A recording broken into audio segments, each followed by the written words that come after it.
सर्वांना मानाचा जय भीम।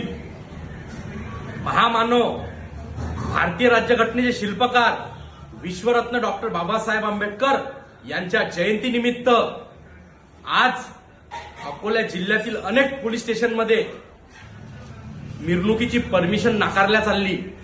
आताच MIDC पोलीस स्टेशनमध्ये काही भीमसैनिकांनी मिरवणूक काढण्यासाठी परमिशन मागितली, परंतु MIDC पोलीस स्टेशनमध्ये परमिशन नाकारल्या जात आहे। कारण 14 एप्रिलला हे रॅली नाही, तर हे रॅली एक दिवस लेट आहे। तर पोलीस स्टेशनचं म्हणणं आहे की रॅली 14 एप्रिललाच असली पाहिजे। असा कुठला नियम आहे का?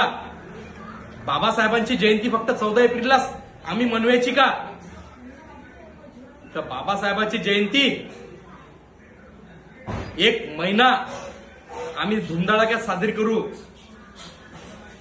ज्या बाबासाहेबांनी या देशाला भारतीय राज्यघटना दिली, त्या बाबासाहेबांची जयंती 154 देशात होते, म्हणजे संपूर्ण विश्वात त्यांची जयंती साजरी होते। मग आज महाराष्ट्रात जयंतीसाठी परमिशन का नाकारल्या जाते? तर MIDC पोलीस स्टेशनला माझं आव्हान आहे की कोणत्याही भीमसैनिकांना परमिशन नाकारू नका।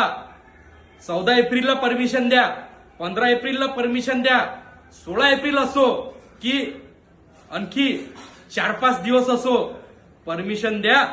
कोणत्याही मंडळाला परमिशन साठी रोखू नका।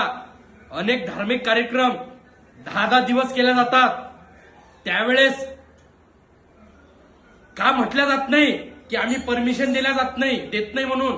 भीम जयंतीच्याच वेळेस असले नियम का लागू होतात? हा आमचा सवाल आहे, हा आमचा प्रश्न आहे। भीम जयंती सुद्धा आम्ही 10 दिवस धुमधडाक्यात साजरी करू। कुणाचा बाप आम्हाला भीम जयंती करण्यापासून रोखू शकत नाही। बाबासाहेब देशाचे घटनाकार आहेत आणि घटनाकार राहतील।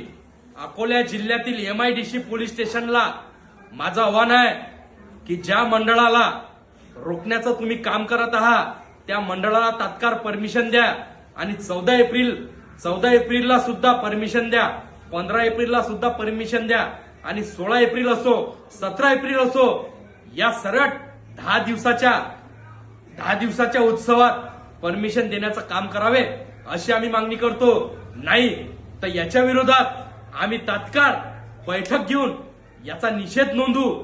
याची दखल MIDC पोलीस स्टेशननी घेतली पाहिजे हे आवाहन करतो। तात्काळ सगळ्या मंडळाला परमिशन द्या हे मागणी करतो। जय भीम। परमिशन देण्याचं काम केलंच पाहिजे।